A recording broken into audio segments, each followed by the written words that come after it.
mbere yo kuvura indwara bisaba ko ubanza kumenya ikibitera. Ni kimwe rero n'umubyibuho. Iyo ufite umubyibuho ukabije, mbere yo kugira ngo ushobore gufata amarejime cyangwa se urebe uburyo ushobora kugabanya umubyibuho wawe, bisaba kubanza kumenya ikibigutera. Nitwa Liliane Gishaka, tugiye kuganira uyu munsi ku buryo ushobora gukoresha bimwe mu birungo bikagufasha kugabanya ibiro byawe cyangwa se ukagumana ibiro wifuza mu gihe cyose ushaka.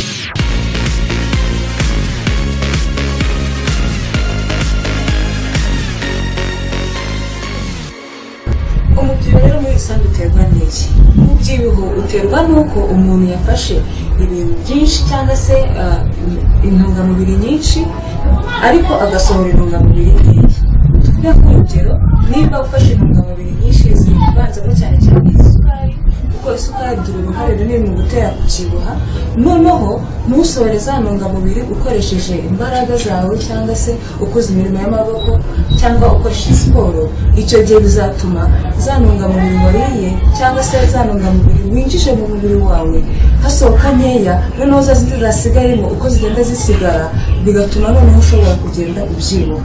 Urugero rworoshye, tuvuge niba wenda uriye grama 1000, ariko muri grama 1000 ugasohoramo grama 200, icyo gihe grama 800 zasigaye mu mubiri wawe, uko uzagenda ubika grama 800 ni hahandi uzasanga ufite ibiro byinshi. Noneho nyuma yaho niyo ushobora kuba warya, niyo waba wakinjiza grama nkeya mu mubiri wawe, nta kintu byapfa guhindura, kuko za grama zaragiye ziribika, zagiye zikora ikintu kinini mu mubiri wawe, rero bikasanga ari ugiye gufata imbaraga nyinshi cyangwa se gukoresha imbaraga nyinshi ugabanya ibiro byawe.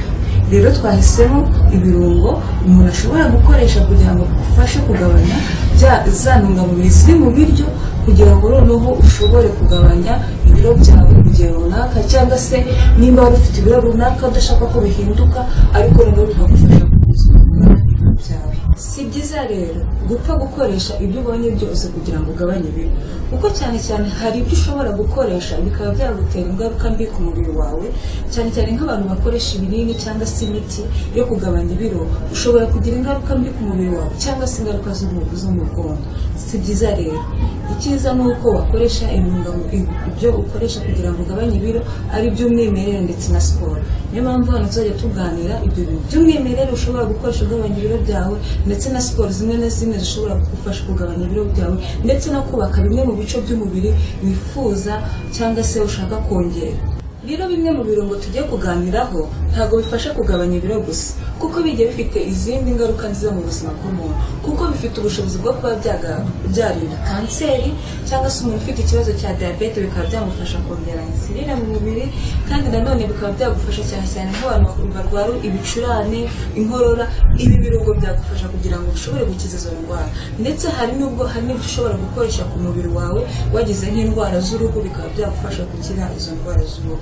Rero ibyo birungo ntabwo ari byiza gusa kugabanya ibiro, urumva ko bifite n'izindi ngaruka nziza. Rero nkaba nabashishikariza gukurikira ino video kugeza ku musozo, ukareba uburyo ushobora kubikoresha ibyo birungo, ukamenya ibyo ari byo, kandi bikaba byakugira ubuzima, byagufasha mu buzima bwawe, atari uko bigufashije kugira taye nziza ushaka, ahubwo bikanagufasha kugira ubuzima bwiza hamwe n'abawe. Uretse ko wenda ibi birungo ari byiza bifasha ubuzima bw'umuntu, ariko nanone tutibagiwe binaryoshya ibiryo, bigahumuza ibiryo, muri makeya bituma umuntu agira apeti yo kurya.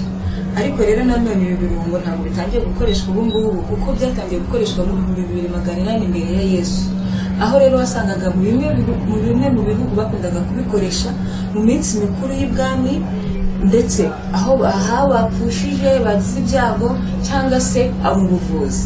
Rero urumva ko ibi birungo nawe ushobora kubikoresha wirinda indwara zimwe na zimwe twavuze ruguru, ndetse n'izindi nyinshi, kandi nanone ukagira taye nziza ndetse ugasa neza, kuko bimwe muri ibi birungo bifasha umuntu kugira uruhu rwiza, umusatsi ndetse n'inzara nziza, bimwe mu biranga ubwiza bw'abagore. Tugiye kureba uburyo rero ibi birungo bifite umumaro mu ndetse n'uburyo bishobora gukora mu kugabanya ibiro byawe, ndetse n'umumaro bigiye bigira mu mubiri wawe.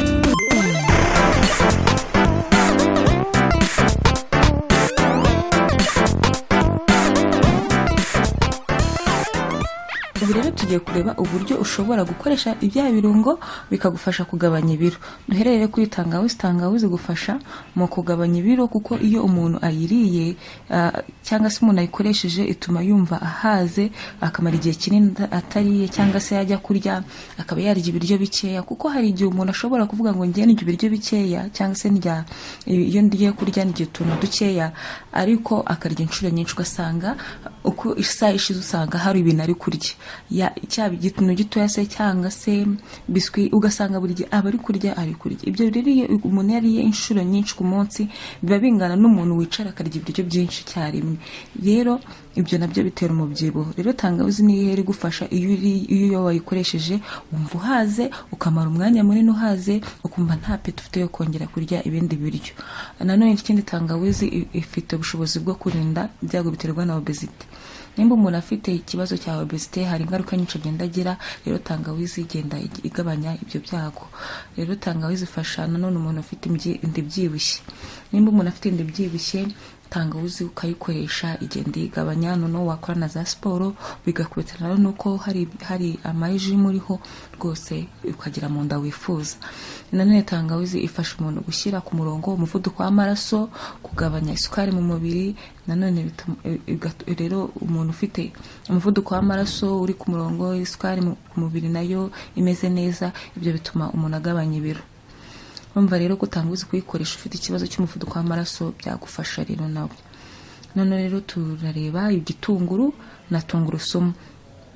Igitunguru na tungurusumu nabyo byagufasha kugabanya ibiro, ariko turahera ku gitunguru. Igitunguru gifasha umuntu cyane cyane kugabanya ibiro, kuko gifite intungamubiri nyinshi zishobora kugufasha kugira ngo twike ibinure mu mubiri. Kandi nanone ugasanga igitunguru gifasha gutwika cyane cyane ibinure bijyanye no ku gice cyo kunda.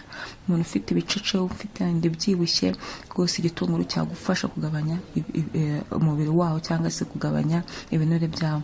Ikindi ni tungurusumu. Tungurusumu yo yongera imbaraga umubiri, hari byo bitera gutuma umuntu atwika ibinure cyangwa se atwika kalori nyinshi aba yifite mu mubiri. Kandi nanone tungurusumu ituma metabolisme yigira hejuru, bigatuma umubiri uta ibiro. Ubundi metabolisme rero ni uburyo umubiri ushobora guhindura ibiryo ndetse n'ibyo wanyweye ukabihinduramo imbaraga umubiri ukeneye kugira ngo ukore neza.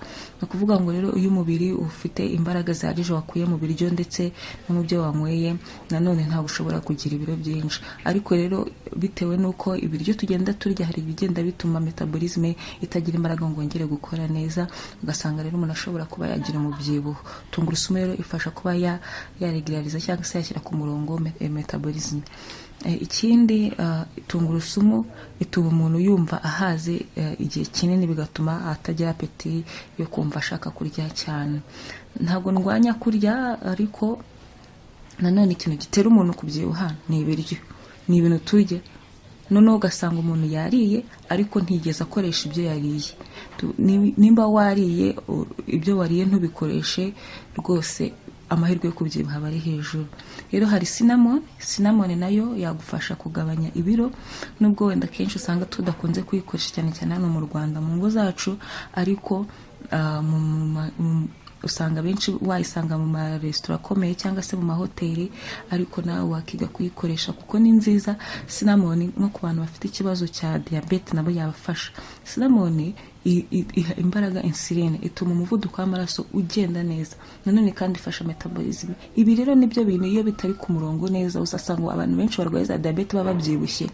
Ni ukuvuga ko rero iyo ukoresheje cinnamon igashyira insuline ku murongo, igatuma umuvuduko w'amaraso ugenda neza, rwose kugabanya ibiro birakunda. Nicyo tugiye gusorezaho ni turmeric. Turmeric yagufasha nanone kugabanya umubyibuho ukabije cyangwa se umubyibuho ufite, kuko turmeric wenda nubwo tudakunze kuyikoresha cyane, ariko wayibona mu buryo bw'ifu, n'ushobora gupfa kuyibona. Nanone turmeric wayibona mu za alimentation zigiye zitandukanye, ibiri mu bikombe wayibona rwose. Rero turmeric ni ikirungo ushobora gukoresha, wakinywa mu mazi cyangwa se ukakinywa mu cyayi, hari mu buryo bwinshi ushobora kugikoresha. kuyikoresha. Rero turmeric uburyo isa yenda iri mu bwoko bumwe na tangawizi, ariko yo ni umuhondo cyane kurusha tangawizi. Rero turmeric ifasha umuntu ufite ibibazo by'igifu, hari igihe igogora riba ritagenda neza cyangwa se wumva ibibazo byinshi by'igifu, turmeric ishobora kugiraho uruhare rwose ikaba yagufasha. Kandi nanone turmeric ifasha mu ihungabana rya metabolisme, nkuko twazi tubivuga metabolisme iyo itari ku rwego rwiza ubu mahirwe menshi yo kubyibuha. Nanone turmeric ifasha umuntu ufite ikibazo cya obesity, umubyibuho ukabije ufite izindi ngaruka kugenda utera. Rero iyo ufite umubyibuho ukabije rwose ukayikoresha igira ikifasha. Nanone ku muntu ufite za kanseri cyangwa se ku kibazo cya kanseri, ishobora kurinda kanseri, ifite amahirwe, ifite ibyigabanya kugira ngo twirinde kanseri. None igabanya stress rero itera umubyibuho. Stress kuko hari umuntu agira stress akanirwa kwiyitaho, cyangwa se ugasanga stress uko ari stress ugasanga aricara akarya ibiryo byinshi, ugasanga nyine ntari kwiyitaho. Stress rero itera umubyibuho. Rero turmeric rero ifasha kurinda stress. Ibi byose rero bishobora gutera umubyibuho ukabije. Rero iyo turmeric uyikoresheje ishobora kugufasha kugabanya bya bibazo byari kugutera cyangwa byari kukugeza ku mubyibuho ukabije. Ndabasaba gukora subscribe ku muntu mushya, ndetse no gukora comment kuko ibitekerezo byanyu ni ingenzi, ndetse na like. Ndabakunda cyane.